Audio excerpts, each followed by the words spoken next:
Hey guys, it's Lane here with HobbiesofaMan once again, and today we're going to be doing another comic book review. Today we're going to be looking at Werewolf by Night, the one-shot that came out at a really weird time. Not really sure why it came out in September when this is clearly a October type book, but it is what it is. Hopefully you guys can't hear the construction noise outside too loudly.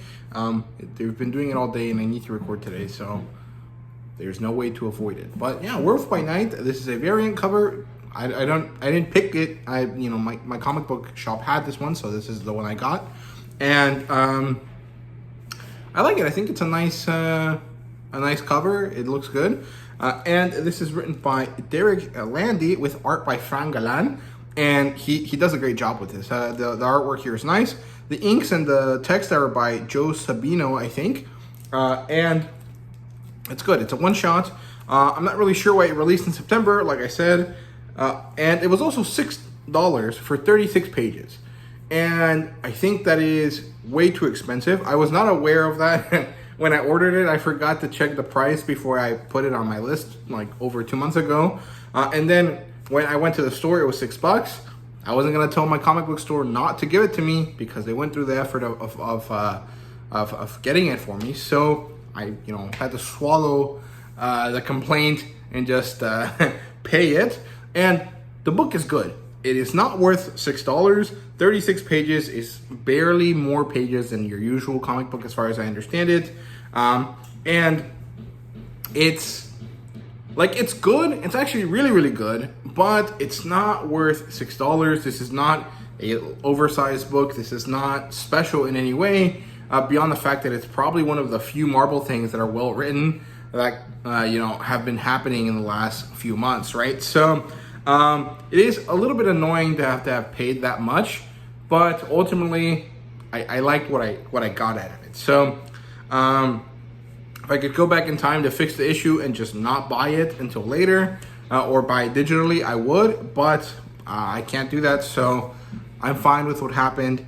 I liked the book. So yeah, I love the coloring here because it does a really good job at simulating the style that we saw in the Werewolf by Night Disney Plus special. Everything is black and gray and white, and then there's pops of color specifically relating to Elsa Bloodstone, and I like that. I think it's great.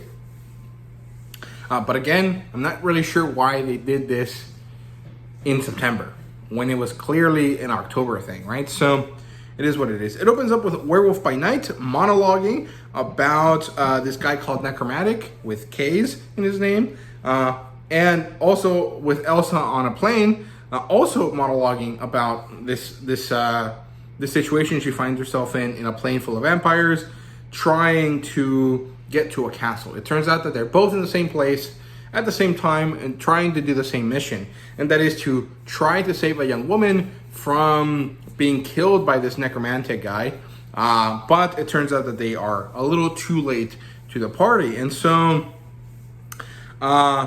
they keep going, and Werewolf by Night has been fighting these shadow spawn creatures, and then the Curiositat or something like that, while Elsa jumps in. Eventually they meet up, and we get a very brief, nice mention of the fact that they used to date, they like each other still, they have very complex emotions about each other, and Werewolf by Night is a very kind of like highly educated, thoughtful guy, and Elsa is just like, yeah, we fucked, he smells like dog, it is what it is. And I like that. I think that very clear difference in voice is great. I love it. It makes them be very, very interesting, and I enjoyed that a lot. So yeah, I think overall it's pretty good. Then let's see what happens here. They go to Necromantic, who is basically done with his ritual. The girl is dead, and she has been used to summon a demon, which then is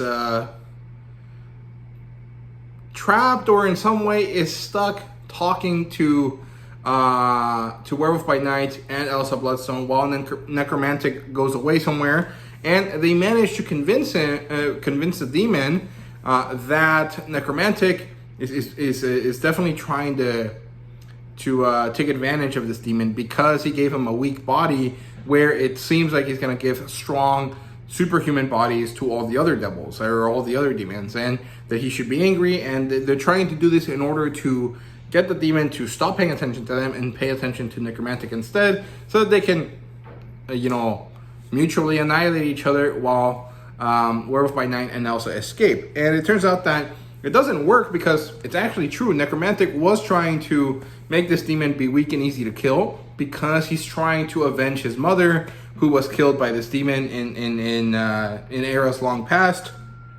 And the demon kills him before he can kill the demon, but Jack and Elsa fight their way out and manage to blow up the castle and the demon inside it. And then that's basically the end of the story. It also ends up doing the same thing as the Werewolf by Night special, where at the end of the story, everything is in color because they are past the situation.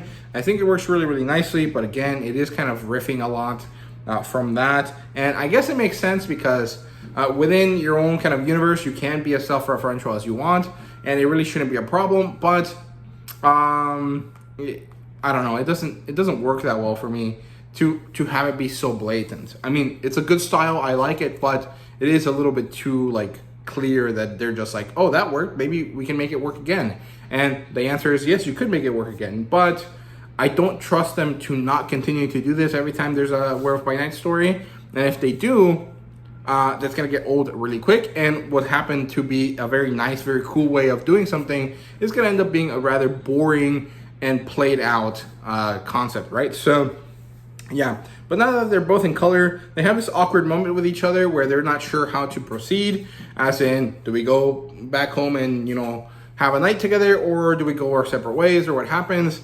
And eventually they decide to go their own separate ways. They leave on to their next adventure, and it seems like Elsa Bloodstone is elsewhere, but Werewolf by Night is going to be in another series, Crypts of the Shadow or something, which is a one-shot again, I think, that happens to be for October. So I'm not really sure why, again, why didn't just release this at the beginning of October and Crypt of the Shadows or whatever it's called at the end of October and have both of them happen?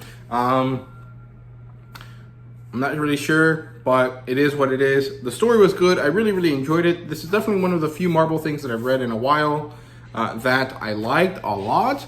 The last one being the first issue of Dark Ages, maybe. And it's good. If you are a fan of Werewolf by Night, I definitely recommend you guys check this out. But maybe wait a while until, people have bought it and don't want to keep it anymore, so they resell it.